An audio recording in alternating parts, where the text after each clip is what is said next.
지난 9월 14일 인도적 체류 허가를 받은 23명과 난민 신청을 철회하고 출국한 3명을 제외한 총 458명에 대한 심사 결과를 말씀드리겠습니다.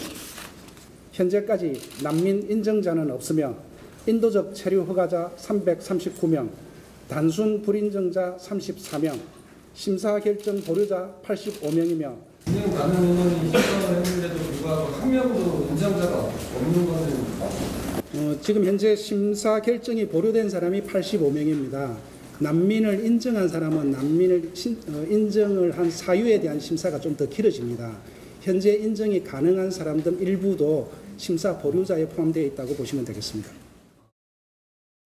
예, 신청을 했던 난민 신청했던 458명 중에 일단은 난민으로 인정받은 사람이 한 사람도 없습니다. 네, 없습니다. 네. 그러니까 일단 인도적 체류허가 339명, 그리고 1차로 9월 14일에 있었던 1차 그 결과 발표에서 그 몇 명 포함해서 총 362명이 이제 인도적 체류 허가자로 인정이 됐고요. 네. 34명은 이제 단순 불인정 결정이 났고 85명이 보류 결정이 났는데 이제 인도적 체류 허가라는 것 자체는요. 예. 난민은 아닌데 혹시 여기서 출국을 하라 그러면 생명이나 신체에 위해가 가해질 가능성이 있기 때문에 네. 일단 1년의 기간을 정해서 인도적으로 체류를 허가해 주는 겁니다. 그러니까 지금은 현재 제주도에 이제 출도 제한 조치, 그러니까 제주도 밖으로 못 나가게 돼 있는데 예. 이 사람들 같은 경우는 이제는 제주도 밖을 나갈 수 있습니다. 네. 나갈 수 있고요. 이제 그러면 또 걱정하시는 분도 있잖아요. 나가서 이 사람들 어디서 뭐 하는지 어떻게 하느냐. 네. 이 사람들이 옮기는 곳마다 다 신고를 하게 돼 있어요.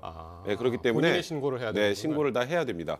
그리고 이제 그 이후에 이제 단순 불인정이 된 이 34명 같은 경우에는 네. 이제 예멘 같은 경우에 이제 지금 그 안에 내전 때문에 지금 이 인도적 체류허가 난 사람들은 다시 돌아가면 신체 위해가 가해질 가능성이 있기 때문에 지금 인도적 체류허가가 난 건데 네. 이 불인정된 사람 이런 경우도 예를 들어서 제3국의 배우자가 있어요. 그럼 예멘이 아니라 다른 곳에 살 수 있단 말이죠. 그러면 그 사람이 한국에 온 이유는 경제적 목적일 가능성이 많은데 그런 사람까지 뭐 이렇게 보호해줄 필요는 없다는 판단을 한국에 올 나가는 필요는 거고요. 없다. 그다음에 또 범죄 경력자들 같은 경우에는 이제 단순 불인정으로 이제 출국하라라고 하는데 네. 뭐 이렇게 되면 단순 불인정하면은 가능성이 세 가지 정도 됩니다. 네. 지금 출국하든가 아니면 이거 결정에 대해서 이의 신청을 하던가. 네. 그래서 아직은 이 사람들도 기한 뭐 바로 나가야 되는 건 아니고요. 행정심판, 행정소송 제기할 수 있는 기간까지는 일단 출도 조치는 계속 유지가 되죠. 이 사람들은. 그리고 보류 같은 경우에는 그러니까 지금 현재 난민으로 볼 여지가 있는 사람도 이 안에 포함이 돼 있다는 그런 얘기도 나오는데 네. 지금 취업을 해서 어업활동 종사하고 있어서 심사를 제대로 받지 못한 사람들, 그래서 아직 정확하게 판단하기 힘든 사람들 85명은 보류가 되는데 이제 빠른 시일 안에 이 85명에 대해서도 결정을 하겠다고 합니다. 그 기자회견이 좀 길게 있었는데 이 85명, 보류했던 85명 중에도 난민으로 인정 가능한 사람이 있다.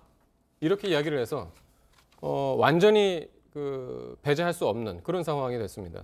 일단 뭐 보류된 85명 중에 한 16명은 이제 취직을 했을 때 조업을 나가 있기 때문에 네. 사실 이제 심사할 수 없는 상황이었던 보입니다. 그다음에 이제 59명 있는데 이 부분은 아마 그런 것 같아요. 이제 추가 조사가 필요한데 추가 조사를 필요하면서 조사를 해보면 난민으로 인정될 수 있는 사람도 있고 네. 단순히 불인정으로 인정될 수도 있는 사람. 그래서 이제 단순 불인정으로 인정될 수 있는 사람도 상당히 포함되어 있는 걸 보입니다. 예를 들어서 뭐 총을 들고 사진을 찍은 게 있더랄지, 그럼 이제 테러 관련성이 있을 수 있겠죠. 그리고 이제 범죄 혐의와 관련된 그런 사람들이 있기 때문에 85명을 이제 추가적으로 심사를 하게 되면 예. 그 중에서 제가 볼 때는 상당수는 뭐 불인정 나올 가능성도 꽤 있고요. 네. 경우에 따라서는 난민으로 인정된 사람도 좀 있을 가능성을 이제 배제할 수는 없는 거죠. 네. 근데 참 지금까지 보니까 우리나라가 지금까지 난민으로 인정받은 사람이 신청자의 2.1%? 그 정도밖에 안 되더군요. 그러니까 상당히 적네요. 94년부터 작년까지 기준으로 해서 난민 신청했던 사람 중에 난민 인정된 게 말씀하셨던 것처럼 2.1%뿐이 안 됩니다. 네, 그렇습니다. 근데 세계 평균은 한 38% 정도가 되니까 네. 우리나라가 이제 난민을 인정하는데 굉장히 박하다라고 할 수 있는 것 같고요. 네. 이번 사안 같은 경우 사실 굉장히 반대 목소리가 많았죠. 네. 그래서 이제 신속하게 진행을 한다고 해서 이번에도 혹시 난민 지위를 인정해 줄 수 있을지 봤는데 아직까지는 이제 난민 지위 인정된 사람이 없었는데 네. 이제 아까 제가 인도적 체류 허가라는 거 말씀을 드렸잖아요. 이것도 출도 조치도 되고 우리나라에 살 수 있고 네. 1년마다 갱신입니다. 1년 이후에도 또 같은 사정이 있으면 또 있을 수 있어요. 그러면 뭐가 다르지라고 생각하실 텐데 제일 중요한 거 난민은 거주 비자 F2 비자를 받습니다. 네. 그리고 제일 중요한 게 의료보험 같은 사회보장, 기초생활수급이나 사회보장 혜택이 있는데 예. 인도적 체류 허가자는 일단 G1 그 비자를 받고요. 네. 이제 취업을 할 때도 정부의 승인이 필요합니다.